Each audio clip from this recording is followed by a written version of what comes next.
আজকের আলোচনার বিষয় হলো দশম শ্রেণীর ভৌতবিজ্ঞানের R is equal to rho into L by A এই সূত্র প্রয়োগ করে কীভাবে গাণিতিক সমস্যার সমাধান করতে হয় এটা আমরা দেখব। এখানে রো পরিবাহীর রোধ এবং আর পরিবাহীর রোধ, রো হলো রোধাঙ্ক, এল হলো দৈর্ঘ্য এবং এ হলো প্রস্থচ্ছেদের ক্ষেত্রফল। তো আমরা এবার দেখা যাক কী করে এই সূত্র প্রয়োগ করে গাণিতিক সমস্যার সমাধান করতে হয়। তো প্রথমে আমরা আসছি R equal to rho into L by A এই সূত্র দিয়ে একটা অঙ্ক। কোনো 10 ওহম রোধের পরিবাহীর দৈর্ঘ্য যদি 10% বৃদ্ধি করা যায় তাহলে পরিবাহীর রোধ কত হবে। এই ধরনের অঙ্কগুলো করতে গেলে আমরা যে নিয়মটা ফলো করব সেটা আমি এখানে দেখিয়েছি। দেখো, আমি প্রথমে ধরে নিলাম যে পরিবাহীর রোধ R1, প্রথমে আর কি, যখন অন্তিম অর্থাৎ দৈর্ঘ্য যখন বাড়ানো হলো তখন রোধ হলো R2। তাহলে R1 সমান কত হবে, যেহেতু একই পরিবাহী রোধাঙ্কটা একই থাকবে, rho into L1 by A1 আর R2 equal to rho into L2 by A2।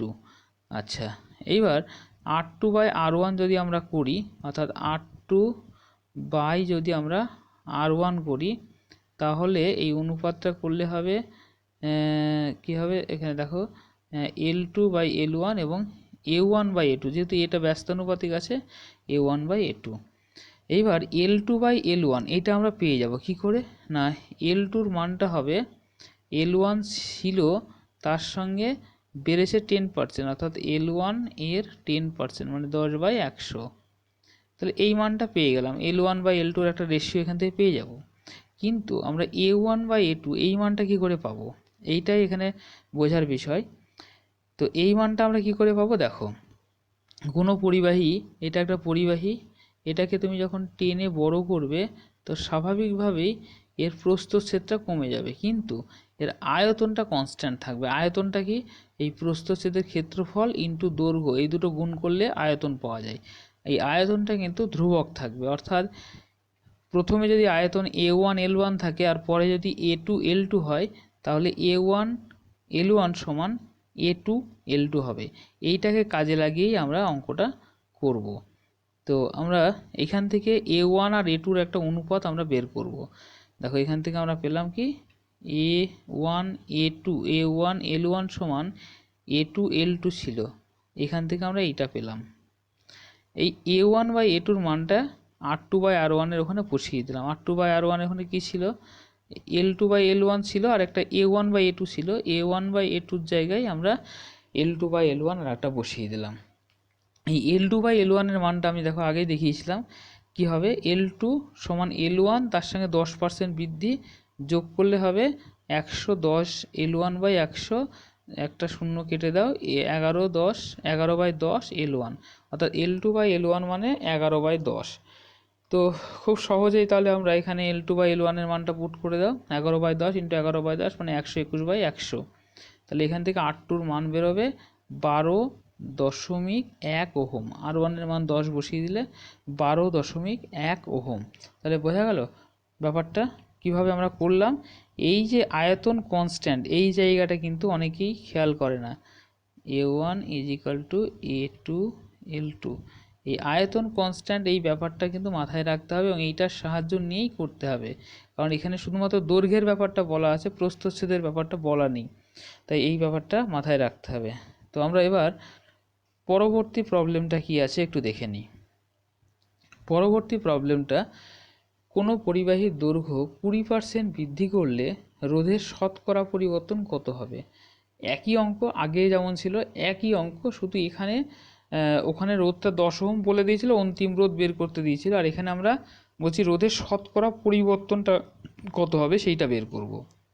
তো এখানে একদম সেম আগে যেমন করেছি আমরা, প্রাথমিক দৈর্ঘ্য L1 আর প্রাথমিক প্রস্থচ্ছেদ A1, একই রকমভাবে অন্তিম দৈর্ঘ্য L2 আর অন্তিম প্রস্থচ্ছেদ A2 ধরে নিলাম। তাহলে রোধ R1 সমান তোমরা বুঝতে পারছো rho into L1 by A1, R2 সমান rho into L2 by A2, R2 by R1 করে দাও, L2 by L1 R A1 by A2, আর এই যে আয়তন কনস্ট্যান্টের ব্যাপারটা আগে আলোচনা করলাম, A1 সমান L2 A2, এখান থেকে A1/A2-র একটা মান বেরোলো কত দেখো, L2/L1, এটা এখানে বসিয়ে দাও, তার মানে L2/L1 মানে L2/L1-এর হোল স্কোয়ার। আচ্ছা, এবার প্রশ্ন অনুসারে আমরা কি দেখেছি যে আমাদের দৈর্ঘ্যটা এখানে 20% বেড়েছে বলেছে, তার মানে দৈর্ঘ্য L2 কত হবে, L2 হবে L1 ছিল তার সঙ্গে 20% বাড়লো, তার মানে L1 এর 20/100, তাহলে 100 L1 প্লাস 20 মানে 120 L1/100, এটা L2 সমান হলো। তাহলে এখানে L2/L1 করলে দেখো এই মানটা আসছে 120/100 মানে 12/10, 12/10। এইবার তাহলে L2/L1-এর হোল স্কোয়ার আছে, L2/L1-এর যদি হোল স্কোয়ার করো তাহলে 12 স্কোয়ার কত হবে, 12 স্কোয়ার হবে 144, আর 10 স্কোয়ার হবে 100, তার মানে 144/100। এইবার এই জায়গাটা একটু খেয়াল করো, আমাদের শতকরা পরিবর্তন বের করতে বলেছে। অ্যাকচুয়ালি শতকরা পরিবর্তন মানে আমি আসছি ব্যাপারটা এরকম যে ছিল R1 হয়েছে R2, ওকে, তাহলে বাড়লো কত দেখো, R2 মাইনাস R1, এটা বাড়লো কততে বেড়েছে, R1-এ বেড়েছে, তাহলে একে কত হবে, R2 মাইনাস R1/R1, এবার 100-তে কত হবে, তাহলে আমাদের কিন্তু এই রাশিটা ক্যালকুলেশন করতে হবে, শতকরা কত বেড়েছে, R1 থেকে R2 হয়েছে, তাহলে বেড়েছে R2 মাইনাস R1, আর এটা R1-এ বেড়েছে এত, তাহলে একে কত আর 100-ই কত, তাহলে আমাদের অ্যাকচুয়ালি এই রাশিটা ক্যালকুলেট করতে হবে, এইটা মাথায় রাখতে হবে, ঠিক আছে। তো আমি এইটা কী করে করেছি একটু ভালো করে দেখো, R2/R1 সমান আমাদের 144/100 বেরিয়েছে, আমি দুদিকে 1 বিয়োগ করে দিয়েছি, ওকে, তো দুদিকে 1 বিয়োগ করলে এটা লসাগু করলে এই রাশিটা আসলো, আর এদিকে লসাগু করলে এটা আসলো।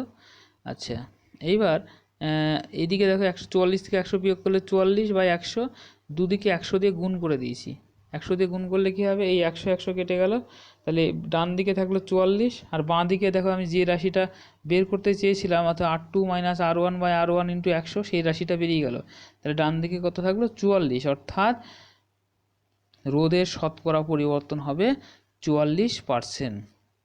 এখানে একটা কথা বলে নিই, ভালো করে মন দিয়ে শোনো, যদি শর্ট কোশ্চেন মানে MCQ আকারে প্রশ্ন করে তাহলে তোমরা একটা জিনিস আমি শুধু বলে দিই, এটা মাথায় রাখো, যদি দৈর্ঘ্য যদি 10% বাড়ে, দৈর্ঘ্য যদি 10% বাড়ে তাহলে রোধের পরিবর্তন কত হবে, তাহলে এটা মনে করবে 11/10 তার হোল স্কোয়ার, মানে 11 মানে 121, 11 মানে 121, তার মানে 21% বাড়বে। দেখো 12 যদি হয়, যদি 20% বাড়ে, দৈর্ঘ্য যদি 20% বাড়ে, তাহলে কি করবে, এই 20% বাড়লে এটা হবে 120/100 হয়েছিল, তার মানে অ্যাকচুয়ালি কী হলো 12/10, তার মানে 12 স্কোয়ার করো, 12 স্কোয়ার কত 144, তার মানে এখানে 44% বাড়বে, 12 স্কোয়ার 44 মানে 44% বাড়বে। আর যদি 30 হয়, মনে করো 30%, দৈর্ঘ্যটা 30% বাড়লো, তাহলে কত হবে, আমি এবার আর বলছি না, 30 হলে 130 হবে, তার মানে 13 স্কোয়ার করো, 13 স্কোয়ার মানে 169, মানে 69% বাড়বে। তো এইভাবে 10%, 20%, 30% যাই হোক না কেন অঙ্ক না করেই কিন্তু তোমরা শর্টকাটে MCQ এর অঙ্ক করতে পারবে।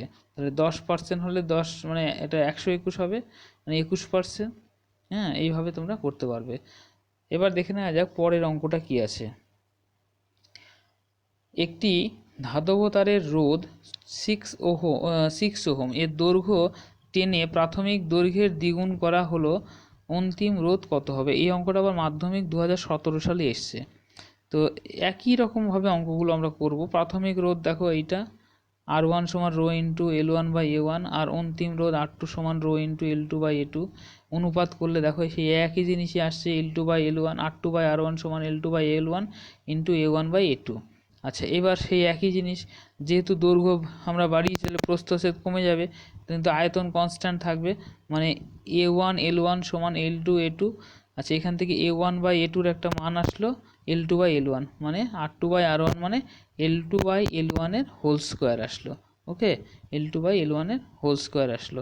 তো একই রকমভাবে তাহলে আমরা কি করব, এখানে R1-এর মান 6 ওহম দেওয়া আছে, আর R1/R2 সমান আমরা যেটা পেলাম R1/R2 একটা মান পেলাম, L2/L1 তার হোল স্কোয়ার।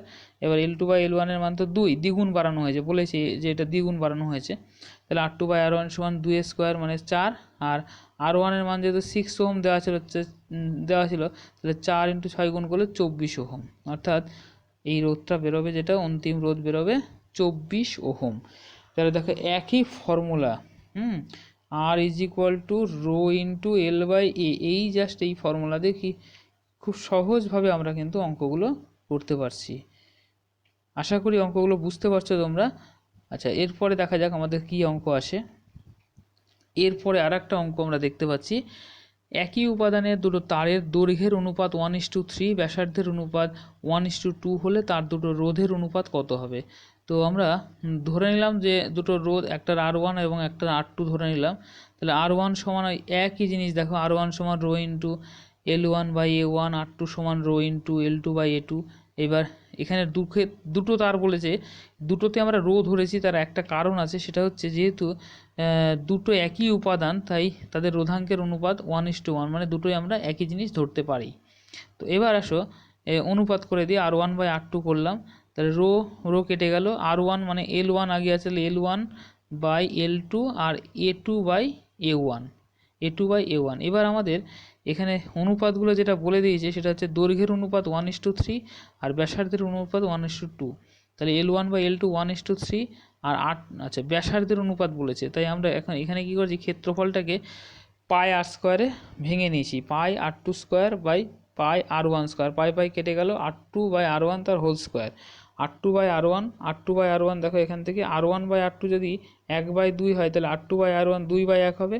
ওকে, তাহলে L1/L2 1/3 আর R2/R1 2/1 তার হোল স্কোয়ার করো, তাহলে 1/3, আর এদিকে 4/2 স্কোয়ার 4/1, অর্থাৎ 4/3, মানে অনুপাত যেটা আমাদের আসলো R1/R2 4:3।